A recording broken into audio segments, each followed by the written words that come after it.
Mesdames et messieurs, bonjour et bienvenue à la revue de presse de ce vendredi 14 juin 2024. L'adresse à la nation le 18 juin prochain, depuis le congrès du chef de l'État est très attendu. Le nouveau réveil quotidien proche du PDCI indique que dans la perspective de la présidentielle 2025, le président Ouattara est entre la grande porte de l'histoire et la porte dérobée. Le jour plus qui semble donner la réplique au nouveau réveil barre la une de sa parution du jour en se demandant pourquoi la candidature de Ouattara aux prochaines élections fait si peur à l'opposition. Et pour l'Inter, Alassane Ouattara est en tant que président du RHDP à la manœuvre.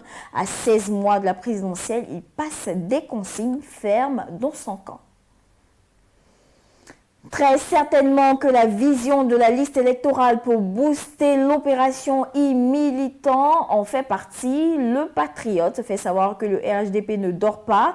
Le commando du parti est en plein déploiement sur le terrain. Face à la grosse machine RHDP, la nouvelle alliance conseille à l'opposition de se réveiller et en donne les raisons. Le réveil de l'opposition passe aussi par le contact avec les militants sur le terrain. Dans cette veine, Tidiane Thiam, le président du PDCI RDA, selon Dernière Heure Monde, entame une tournée dans la Nawa à compter du 22 juin. L'article 185 portant modification du code pénal n'a pas fini de faire des vagues. Maître Aboulaye Meïté, président de la commission des affaires générales et institutionnelles à l'Assemblée nationale, au détour d'un entretien accordé aux confrères Le Matin, estime que le PDCI RDA et le PPACI sont dans un fantasme manipulateur et ajoute que cette loi existe depuis Houphouët-Boigny. Le député et avocat donne les raisons du rejet de la proposition faite par Michel Gbagbo. Le Temps, journal proche du PPACI, s'intéresse à la rumeur distillée ces dernières 48 heures, faisant état de ce que la Cour pénale internationale a refermé le dossier ivoirien. Pour Le Temps, c'est un gros pétard mouillé et la presse proche du RHDP est dans la manipulation.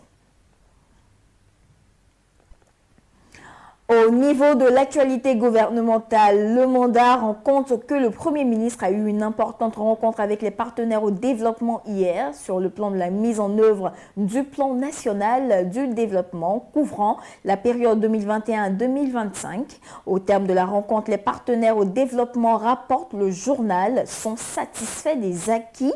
Le Premier ministre Begré Mambé les rassure en ces termes. Nous nous engageons à résoudre les difficultés. Sidi Touré, le ministre des Ressources animales et halieutiques, était l'invité de la rédaction de Fraternité Matin hier. Le confrère à sa grande une mentionne que relativement à la souveraineté alimentaire et la lutte contre la pauvreté, le ministre Sidi Touré prédit que l'élevage est le café cacao de demain. Et avant de terminer, Soir Info nous propose un fait divers et cela se passe à Divo. Un jeune homme en compagnie de ses amis bat copieusement la femme de son père et emporte son téléphone. Terminons avec l'Inter qui relaie les informations du naufrage survenu en République démocratique du Congo et qui a occasionné plus de 80 morts. Mesdames et messieurs, voici ainsi égrené l'essentiel de l'actualité. Nous vous donnons rendez-vous lundi, même heure, même canal. D'ici là, portez-vous bien.